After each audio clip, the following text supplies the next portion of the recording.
영어를 배우는 목적을 여러분들 한번 꼭 다시 한번 생각을 해보시기 바랍니다.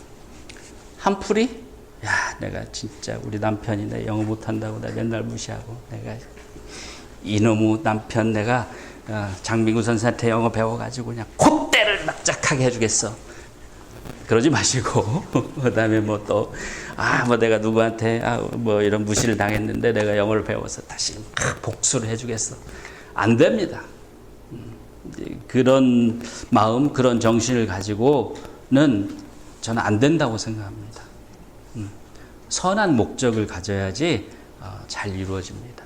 그래서 그런 액세서리, 어떤 사람들은 막 자랑하고 싶어서 막 특히 이제 한국에 계신 가족이나 친구들하고 할 때, 너 잘 있었어? 뭐 이런 식으로 그런 거 뭔가 좀 과시하고 싶은 그런 욕구, 그것도 안 된다고 생각합니다.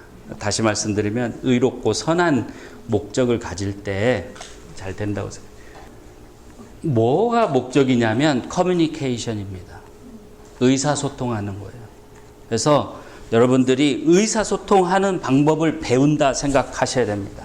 다른 잘하시는 분도 마찬가지고 못하시는 분도 마찬가지고 처음 하신 분도 마찬가지고 여러 번 경험을 해보시는 분도 마찬가지고 어떻게 하면 내 커뮤니케이션 스킬을 더 임프루브 할 것인가, 이게 목표입니다.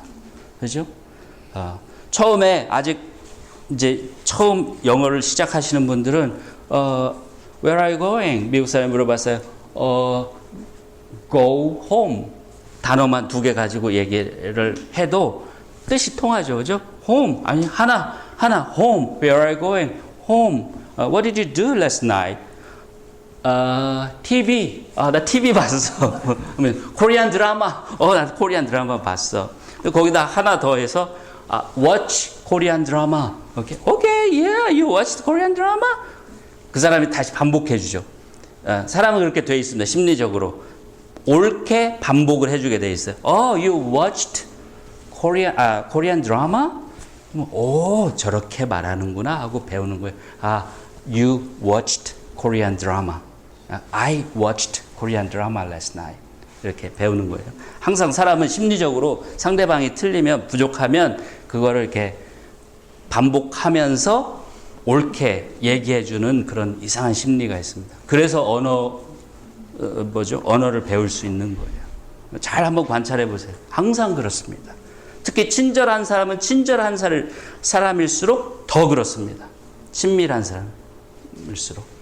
그러니까 어쨌든 중요한 것은 목적이 뭐냐? 의사소통이라고 하는 거예요. 그러니까 단어만 가지고 의사소통해도 정확하게 할 수 있는 거예요. 그죠? 문제는 뭐냐면 내가 딴 목적을 갖고 있잖아요. 내 언어를 자랑하려고 하거나 뭐 한풀이를 하려고 하거나 그러면 그 의사소통을 못하게 됩니다. 아무리 영어를 잘해도. 그래서 고급이든 초급이든 간에 커뮤니케이션 스킬을 높인다는 그런 목적은 똑같고 그거를 해나가는 방법은 큰 차이가 없습니다.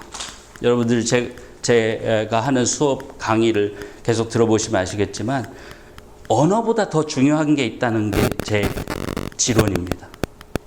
말 그 자체, 문법, 단어, 어휘보다 더 중요한 게 있다. 그게 뭐냐면 교감입니다. 공감하고 교감하는 능력, 커뮤니케이션하는 능력.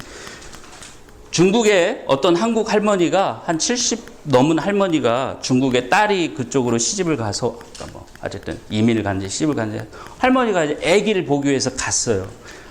중국말을 전혀 할 줄 모르는 분이에요. 제 아는 분인데. 근데 한두 달 지났는데 옆집 할머니하고 완전히 베스트 프렌드가 된 거예요. 중국 할머니하고. 그래서 이 딸이 신기해가지고 그 지켜봤어 하루는. 우리 엄마는 저 중국 할머니, 옆집 할머니하고 뭘 어떻게 하길래 저렇게 친해진 거야? 봤더니 둘이 중국 할머니는 뭐라고 하겠어요? 중국말하고. 한국 할머니는 한국말이에요. 근데 통해. 같이 울기도 하고 같이 웃기도 하더라 이거예요. 왜 그래요? 우리는 인간이기 때문에 그렇습니다. 우리는 가슴이라는 게 있잖아요. 마음이라는 게 있잖아요. 표정만 봐도 저 사람이 무슨 얘기하는지 알아요. 그게 바로 우리의 목적입니다. 커뮤니케이션이라고 하는 것이 우리의 목적이에요. 커뮤니케이션은 꼭 말로만 하는 게 아닙니다. 그런 것 같이 언어보다 더 중요한 게 있다는 거를 그게 뭐냐면 바로 커뮤니케이션. 근데 커뮤니케이션에서 가장 중요한 것은 육하 원칙입니다.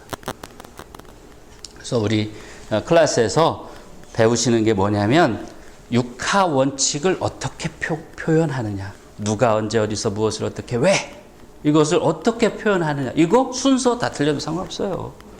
아주 순서가 틀려질 때 큰 차이가 아주 크리티컬하게 차이가 생기는 경우도 있어요. 뭐 논문을 쓴다든지 무슨 뭐 법적인 레터를 쓴다든지 할 때는 그렇겠지만 우리 일상생활에서는 그렇지 않습니다. 대부분 다 그렇지 않고요. 그래서 어떻게 하면 이 육하 원칙을 잘 표현할 것인가 그거를 배웁니다. 그래서 제가 말하는 어법이란 거는 뭐냐면 육하 원칙에 대해 맞춰서 말하는 방법을 배우는 겁니다. 저는 굉장히 심플하게 가르칩니다. 물론 어렵게 가르치려면 한없이 어렵게 가르쳐 드릴 수도 있어요. 저는 종합영어를 그 서울대학교 가기 위해서 12번을 봤습니다. 그래서 거의 그때는 지금 많이 잊어버렸지만 거의 대부분 다 외웠어요. 단어도 외우고 제가 작성한 단어장이 이 정도 됐습니다. 이렇게 쌓아놓으면 종합영어 단어장이 그걸 다 외우고 한 8,000 단어 정도 되죠. 그 정도 단어를 외우고. 근데 그렇게 복잡하게 가르치는 게 아니라 저는 그렇게 배웠지만 제가 이렇게 영어를 사용해서 이렇게 사용하면서 보니까 꼭 알아야 될 어떤 엔진과 같은 것이 있더라 하는 거예요. 육하 원칙을 만들었는데 엔진이 있어요. 그 엔진을 심플하게 이렇게 합니다. 또 저도 그렇게 생각했는데 언어학을 공부를 하면서 보니까 그게 있더라고요. 학자들이 연구해 보니까 몇 가지 아주 중요한 것들이 있더라. 8가지 정도가 그런 것을.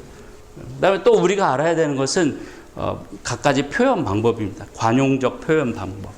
예를 들어서 뭐 우리가 너 잘 잤냐? 아니면 잘 자라? 그러면 어떻게 표현해요? Sleep well? 이렇게 하나요? 뭐 그렇게도 말하는지 모르겠지만 이렇게 얘기하죠. Sleep tight. tight. 우리 타이트하다, 뭐 바지가 타이트하다 이럴 때 쓰죠. Sleep tight. 뭐 잘 자라 이런 말. 그런 것처럼 어떤 상황에서는 저 단어가 저기에 쓰이네 이런 것들이 있죠. 그런 걸 우리는 배워야 됩니다. 그죠? 그런 걸 알아야지 쓸 수가 있겠죠. 그다음에 또 한 가지 중요한 것은 뭐냐면 제가 이 강의에서 중요하게 생각하는 건 여러분들에게 중요하게 가르쳐 드리고 싶은 게 뭐냐면 읽기가 중요합니다. 읽기. 근데 읽기가 그냥 읽기가 아니고 어떻게 읽는 게 중요하겠어요? 소리내서 읽는 게 중요합니다. 그래서 오늘부터 무조건 하루에 15분 이상씩 어떤 영어도 좋으니까 그러니까 물론 원어민이 쓴 영어를 15분씩 읽으십시오. 15분 이상씩. 30분 읽으면 더 좋고 혹시 교회 다니시는 분들은 좋은 거 있죠? 영어 성경을 읽으세요. 저도 그렇게 영어 배웠습니다. 처음에 와가지고 영어 성경을 읽으십시오. 15분씩, 30분씩, 뭐, 자기가 할 수, 근데 매일매일 꾸준히 소리내서 하는 게 중요합니다.